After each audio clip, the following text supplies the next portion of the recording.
السلام عليكم ورحمة الله وبركاته. النهارده جينا لكم في فيديو جديد. ما شاء الله معانا النهارده تلات عقبان ستيب، ومعانا حتة امبريال زي ما انتم عارفين، بشرى، آه مهرة، معانا فهد، معانا سيليا او صدرة، مش انا ما اتذكر.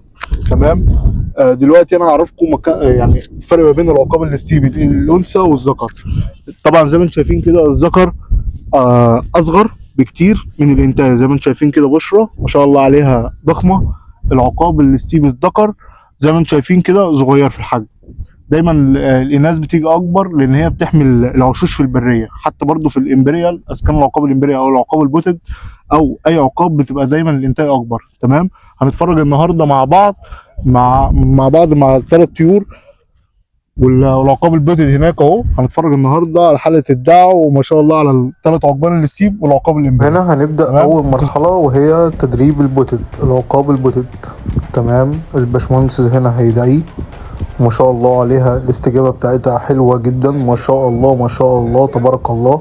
ده أصغر عقاب في العالم كله، وهو عقاب البوتد من فئة العقبان اللي هي البونيلي، الجولدن ايجل.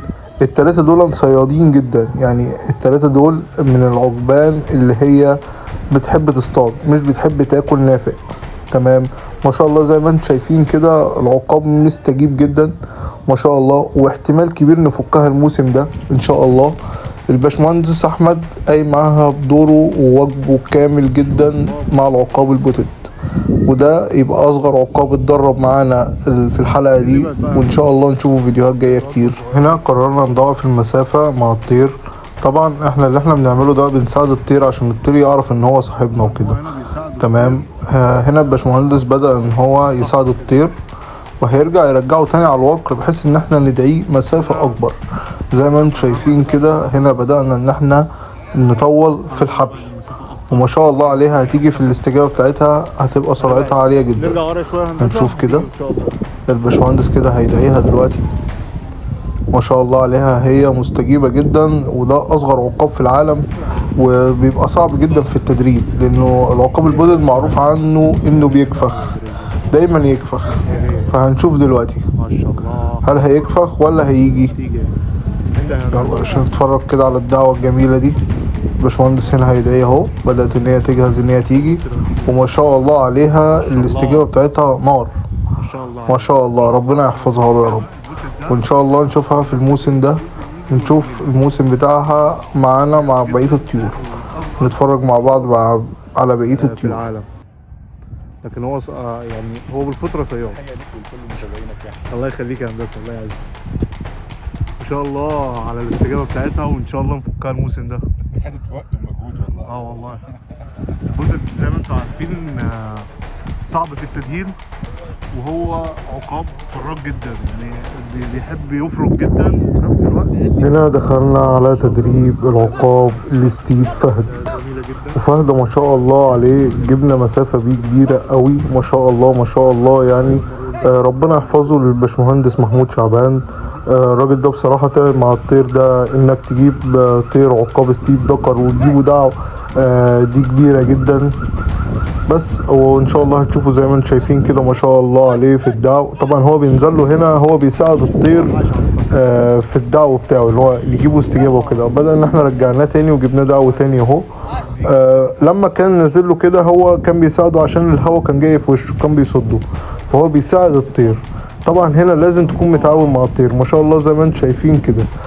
طبعا انا هخش دلوقتي ادرب مهرة في الحته اللي جايه دي. مهرة ما جاتش دعوة تاني. بدأنا ان احنا نجرب معاها مرة واثنين وثلاثة، لكن هي عايزة ميزانها ينزل كمان. طبعا احنا كنا بنجيبها دعوة في البيت، بس هي تقريبا ميزانها عالي في ارض التدريب، لان هي برضو مندهشة في ارض التدريب المكان والكلام ده كله. لكن ما شاء الله الطيور التانية ميزانها نازل ومدربينها كويس. بس زي ما انتم شايفين كده هنجيبها تاني دعوة. وهي مش هتيجي، يعني هي مهرة مش هتيجي. انا خلاص يعني هو ايه، خلاص كده انا عرفت ان هي اخرها في البيت عشان هي خلاص بقت مستجيبة في البيت. لكن انا بدأت ان انا انزل ميزانها تاني ما شاء الله زي ما انتم شايفين كده. هنزل ميزانها تاني وهبدأ ان انا اجيبها دعوة تاني، لكن هجيبها دعوة في البيت وهنزل ميزانها واجيبها بعد كده ان شاء الله فرد التدريب. بعد كده دخلنا على بشرى. ما شاء الله زي ما انتم شايفين بشرى جت مسافة طويلة اكتر من 10 متر. ما شاء الله عليها، سرعة الاستجابة بتاعتها عالية. ميزانها نزلنا ميزانها عشان نقدر نجيبها المسافة دي كلها. ما شاء الله خلاص بدأنا ان احنا ندربها خلاص وداخلين على التدريب. وهنا جالنا طيرة جديدة عقاب ستيب، بدأنا ندهله. كرولوس قاعد بيه ما شاء الله عليه بيدهل في الطيرة. كرولوس بيعرف يدهل الطيور كويس ما شاء الله عليه.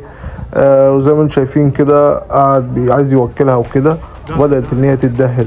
وانتظرونا في فيديو جديد مع العقبان باذن الله، نعمل تجمع زي ما انتم شايفين كده، نعمل تجمع جديد ونجيب فيه الطيور كلها. دعوة سلام.